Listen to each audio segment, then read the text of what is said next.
The Kardashians have over 1 billion combined social media followers. 1 billion. They're unavoidable. Every magazine cover, every news cycle, every algorithm. They dominate pop culture. Every time they launch a product, it gets massive media coverage. Headlines, articles, buzz. They're positioned as business moguls, entrepreneurs, self-made billionaires building empires. The brands, the valuations, the success story. But here's a question nobody really asks. Does any of it actually sell? Like, do people actually buy Kardashian products? Or do they just follow Kardashians on Instagram? The paradox: maximum visibility, maximum media coverage, maximum followers. But actual sales? That's much less clear. SKIMS seems to work. Kim's shapewear brand is genuinely successful. But what about Kendall plus Kylie clothing? Clothes good American jeans? Kim's multiple failed fashion lines? Kourtney's poosh? Big launches? Media coverage? Then silence. Products quietly discontinued. Brands that exist but nobody talks about. Everyone knows about the Kardashian curse in relationships. Date a Kardashian, your career suffers. But there's another curse. The business curse. Association with them doesn't guarantee success. Might actually hurt because there's a massive gap between Instagram posts and actual revenue. We're going to look at actual sales data when available failed ventures. They don't talk about what actually works and how they really make money. The uncomfortable truth: they might be better at looking successful than actually being successful in business. Better at creating the perception of business empire than running actual profitable businesses. This is the Kardashian business empire, but not the version they show you. The version behind the Instagram posts and press releases. Let's start with the public perception. The narrative they've built. Business moguls, entrepreneurs, self-made billionaires who built empires from reality TV fame. Let's catalog what they've launched over the years. Kim Kardashian, multiple fragrances, various years. Keuka Beauty sold SKIMS current, successful Kim Kardashian. Hollywood mobile game, Kardashian collection discontinued. Various fashion lines all discontinued. Kylie Jenner. Kylie Cosmetics sold majority stake to Cody Kylie Skin. Kylie Baby Kylie Swim Brief discontinued. Khloe Kardashian Good American Jeans, Good American Activewear, various fragrances discontinued. Kendall Jenner. Kendall plus Kylie clothing line with Kylie 818 Tequila. Kourtney Kardashian Poosh lifestyle brand. Lima supplements. Kris Jenner 10% management fee from all her daughters' various personal ventures. Impressive list, right? That's a lot of brands. The valuations: Kylie Cosmetics valued at $1.2 billion, disputed SKIMS valued at $4 billion. Good American $200 plus million valuation claims. The Forbes covers. The self-made billionaire declarations. The media narrative, the story, reality TV fame transformed into business empire. Entrepreneurial success. The American Dream, Calabasas edition. But let's look closer at what success actually means here. Point 1. Valuations are based on projections, not actual current sales. Point 2. Private companies have no obligation to disclose real numbers. Point 3. Media coverage doesn't equal consumer purchases. Headlines don't mean sales. Point 4. Social media engagement doesn't equal revenue. Likes are free. Products cost money. There's a huge distinction between being famous for business, actually having successful businesses, between appearing successful and being profitable. So let's investigate. Let's look at what actually sells versus what fails. Spoiler, there are a lot more failures than you probably realize. Let's start with the failures, because there are many, and they're conveniently forgotten. Failure number 1, Kardashian card to 010, a prepaid debit card aimed at young fans. The problem: absolutely predatory FEs, monthly FEs, transaction FEs for everything. Public backlash was immediate. Canceled after 3 weeks. Total disaster. Failure number 2. Kim's multiple fashion line attempts. Kardashian collection launched at Sears. Mid-range clothing didn't sell. Stores couldn't move inventory. Quietly canceled after a few years. Various other Kim Kardashian collection attempts all failed, all discontinued. Despite Kim's massive fame, nobody bought the clothes. Failure number 3. Chroma Beauty to 012. Kim's makeup line immediately sued for trademark infringement by existing Chroma makeup. Lost the lawsuit. Product quietly died. Nobody talks about it. Failure number 4. Kendall plus Kylie clothing line. This one still technically exists, but let's be honest about it. Sold at discount retailers, Nordstrom Rack, outlet stores. Kendall barely promotes it anymore. When's the last time you saw her wear her own line? If it was successful, it would be everywhere. They'd never shut up about it. The silence tells you everything. Failure number 5, clothes fragrances launched with fanfare, then vanished. Nobody noticed. Failure number 6, Kourtney's push to a 19 lifestyle blog and brand, launched with massive hype. Website traffic, minimal. Revenue model, unclear. Likely sustained by Kourtney's personal wealth, not generating actual profit. When's the last time you heard about Poosh? Failure number 7, Kim's mobile game. Sort of. This one actually was successful at first. 2014 launch. Made $160 million first year, but then steep decline. By 2019, revenue had dropped significantly. Shows that even their successes can be short-lived. The fame boost wears off. Failure number 8, Kylie's billionaire status. 2019, Forbes declares Kylie the youngest self-made billionaire. 2020, Forbes retracts. Kylie Jenner isn't a billionaire. Accusations that the family provided inflated financial information. Tax returns allegedly showed much lower revenue. The reality check, Coty bought 51% of Kylie Cosmetics for $600 million. That values the entire company at about $1.2 billion, not the $1.8 billion claimed. And Coty later wrote down the value significantly. They overpaid based on inflated projections. Failure number 9, Good American questionable clothes denim brand. Body positive positioning still exists, but Khloe rarely promotes it anymore. Doesn't consistently wear it in photos. No transparency on actual sales figures. Still being in business doesn't mean it's profitable. Could be sustained by other income. Notice the pattern. 1. Big launch with massive media coverage. 2. Initial hype and attention. 3. Then silence. 4. Product either discontinued or becomes zombie brand. 5. Kardashians move to next venture before failure. It's obvious. Why don't we hear about these failures? Media covers launches. Nobody writes, remember that thing from 2 years ago. It failed. The Kardashians control their narrative. They don't talk about what doesn't work. By the time one thing fails, they've launched 2 new things to distract you. But not everything fails. Some things genuinely work. And understanding what works versus what doesn't, that reveals everything. Let's talk about what actually works, because it's important to be fair. SKIMS, Kim's shapewear and loungewear brand. This is genuinely successful, valued at $4 billion as of 2023. And unlike some valuations, this one seems real, actually profitable, actual sales growth, real revenue. Why does SKIMS work? Reason 1, it addresses a real need. Shapewear that actually works. Comfortable, effective, solves real problems women have with existing shapewear. Reason 2, it's actually a quality product. Not just Kim's name slapped on generic shapewear. Real design thought, real quality. Reason 3, genuinely size inclusive. Goes up to 4XL. Actually fits various body types, not just claiming inclusivity for marketing. Reason 4, Kim wears it constantly. Genuine use case. She actually uses the product. Shows it works on her body. Reason 5, pricing is reasonable for the category. $5,100 range. Not trying to be luxury. Affordable for target market. Kylie Cosmetics, initially genuinely successful. Peak years 2015 to 2017. Massive sales. Cultural phenomenon. Why it worked? Reason 1, Kylie's lips were a cultural phenomenon. Product tied directly to that. Reason 2, scarcity marketing. Limited drops. Sold out quickly. Created demand. Reason 3, affordable luxury. $17.29 for lip kits. Accessible price point. Reason 4,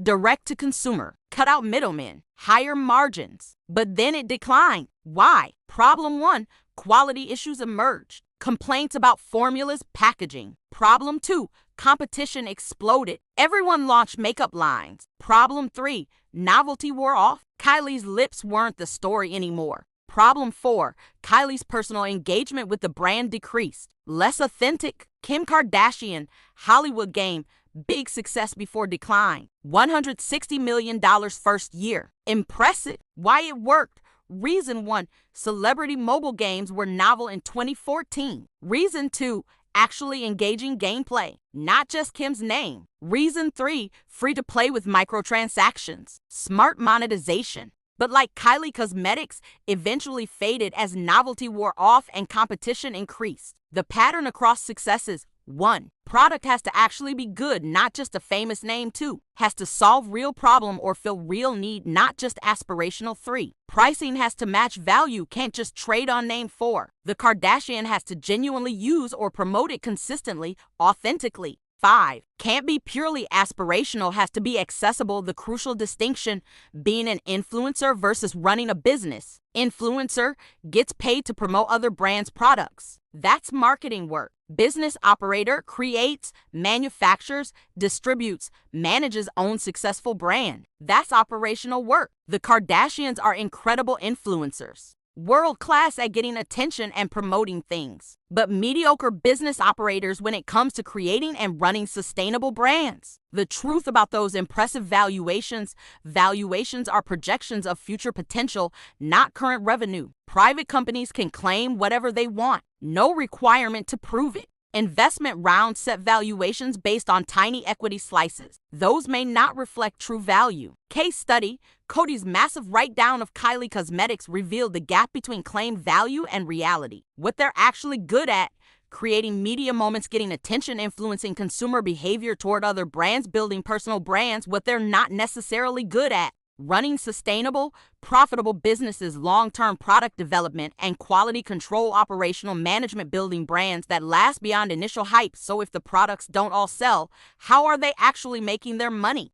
Let's address the fundamental question: if they have billions of followers, why don't products automatically succeed? The logic seems obvious. Kim has 360 million Instagram followers. If even 1% bought a product, that's 3.6 million sales. But her failed fashion lines couldn't generate sustainable sales. The Instagram illusion: followers, customers. Why followers don't convert? Reason number 1, aspirational following, not relatable consumption. People follow to see the luxury lifestyle, the private jets, the mansions, the drama. The fantasy is watching them live that life, not buying products to be like them. Huge gap between I follow Kim Kardashian and I buy Kim Kardashian's products. Reason number 2, trust in recommendations versus trust in creating. Followers will trust their recommendation of other brands' products, won't necessarily trust them to create quality products themselves. Influencing existing products is different from creating new ones. Reason number 3, massive audience mismatch. Many followers are young, can't afford to buy anything. International followers with no access to products or shipping. Significant portion are hate followers or passive observers, not potential customers. Reason number 4, saturation and promotional fatigue. Everything they post is branded. Everything is promotional. Everything is an ad. Followers develop immunity. Here we go. Another product launch: cynicism. They scroll past without engaging. Promotional blindness. Reason number 5, higher scrutiny on quality. With their level of fame comes intense scrutiny. Products have to actually be good. Can't just trade on the name. Social media means bad products get exposed immediately. Reviews spread fast. The engagement metrics deception: millions of likes looks impressive on paper, but likes are free. Purchases cost money. Completely different psychology. Engagement equals passive, costs nothing. Transaction equals active decision, costs money. The bot problem: significant percentage of followers aren't real people. Bots, inactive accounts. Engagement can be purchased. Likes, comments, followers, all for sale. Follower count is ultimately a vanity metric. Looks impressive but doesn't equal business success. Case study: Kendall plus Kylie clothing line. Kendall and Kylie combined over 400 million followers. Their clothing line barely sells, relegated to discount retailers. If even 0.1% of their followers bought 130 item, 400 meters 0.00130 equals 12 million in revenue. That's conservative math. Should be sustainable, but it's not working. If followers equaled customers, this would be mathematically impossible. The reality: being famous and being good at business are completely different skills. Fame, attention, influence, media presence. Business, operations, Quality, sustainability, profit. The Kardashians mastered fame. They're the best in the world at it. But fame doesn't automatically transfer to product success or business operation. The curse isn't that they ruin everything. It's that the higher the profile, the higher the expectations. Higher expectations make failures more visible and more consequential. And most of their products are just mediocre, trading on name, not quality. So if the products don't all sell, how are they actually so wealthy? Let's follow the real money. If the products don't all sell, where does the money actually come from? The real revenue streams. Revenue stream number 1, the show Keeping Up with the Kardashians ran for 20 seasons. Then the Kardashians on Hulu. Estimated $100,150 million deal with Hulu for the new show. This is guaranteed money, paid whether products sell or not. Revenue stream number 2, sponsored social media posts getting paid to promote other brands' products. Estimated rates, Kim, $500K1M plus per sponsored Instagram post. Kylie, $500,000 plus per post. Others, $100K, $500K depending on follower count. This is much more profitable than running their own brands. No product to create, no inventory risk, no operations. Just post and collect money. Revenue stream number 3, appearance fees showing up at events, nightclubs, grand openings, private parties. Can command $500,000 plus just for showing up. Sometimes $1 million plus for major events. No product to worry about. Just show up, be seen, collect check. Revenue stream number 4, licensing their name or image. Other companies take the business risk. Manufacturing, distribution, inventory. The Kardashians just collect royalty payments or licensing fees. Much less work. Guaranteed income stream. Revenue stream number 5, building brands to sell. The exit strategy, build brand with their name and fame. Sell majority stake to corporation. Kim sold Kiko Beauty. Kylie sold 51% of Kylie Cosmetics to Coty. Collect the money. Let the corporation worry about actually running it. Revenue stream number 6, real estate and passive investments. Buying and flipping high-end real estate. Investing in startups. Using capital from other sources. More passive income streams that don't require running businesses. Notice the pattern. They make more money being Kardashians than from selling Kardashian products. The brand is themselves, not the products. Products are almost promotional tools for the personal brand. The actually smart strategy, let other companies make products. Take licensing fees and royalties. Example, Scan by Kim skincare partnership with Coty. Coty handles manufacturing, distribution, inventory risk, operations. Kim just promotes it and collects fees. Why this matters, the mogul narrative versus reality. They're not running fashion empires in the traditional sense. They're licensing their names and promoting products. More like superpowered spokesmodels with equity stakes than traditional business operators. Not entrepreneurs in the traditional build and operate businesses sense. The actual genius, monetizing fame itself. Fame is the product. Everything else is just ways to extract revenue from that fame. And honestly, that's actually brilliant. Why bother with the hard work of operations when you can just license your name and collect checks? They figured out the optimal business model for celebrities in the social media age. But what does all this reveal about the influencer economy itself? The Kardashian case reveals fundamental truths about the influencer economy. Being good at getting attention is completely different from running profitable companies.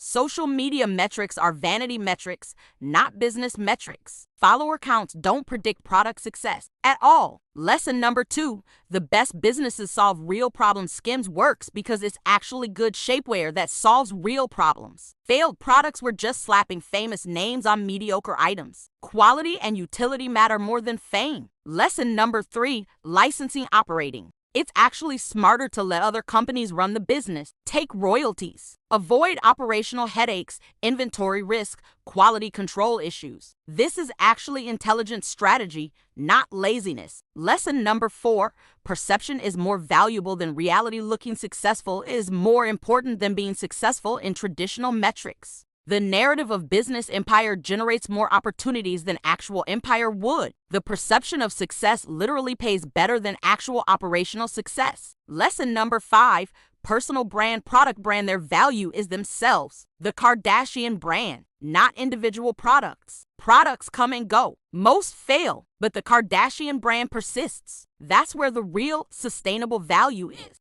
The curse explained, it's not that they ruin everything they touch. It's that fame doesn't guarantee product success. Expectations are high. Failures are more visible when you're that famous. And most of their products are just mediocre, not special beyond the name. So, do they actually sell clothes? Answer: sometimes yes, SKIMS mostly know everything else. But here's the thing, it doesn't matter, because that's not how they actually make their money. The show, sponsorships, appearances, licensing, selling stakes in businesses. These revenue streams make more money than product sales ever could. The final irony, they're better at selling the idea of being business moguls than at being business moguls. And that's actually the genius. The perception generates opportunities more valuable than the reality would. What we can learn in the attention economy, fame itself is the product. Everything else, the products, the brands, the businesses, is just merchandise for the fame. Ways to extract revenue from the attention you've captured. The Kardashians mastered this better than anyone. It's not traditional business success in the build profitable companies sense, but it's modern success in the monetize fame optimally sense. And they're winning at it. The final thought, they don't need to sell clothes. They sell themselves, the lifestyle, the brand, the access, the attention, and business is booming. The clothes, the makeup, the products, they're just props in the real business selling Kardashian. And that business, it never stops selling.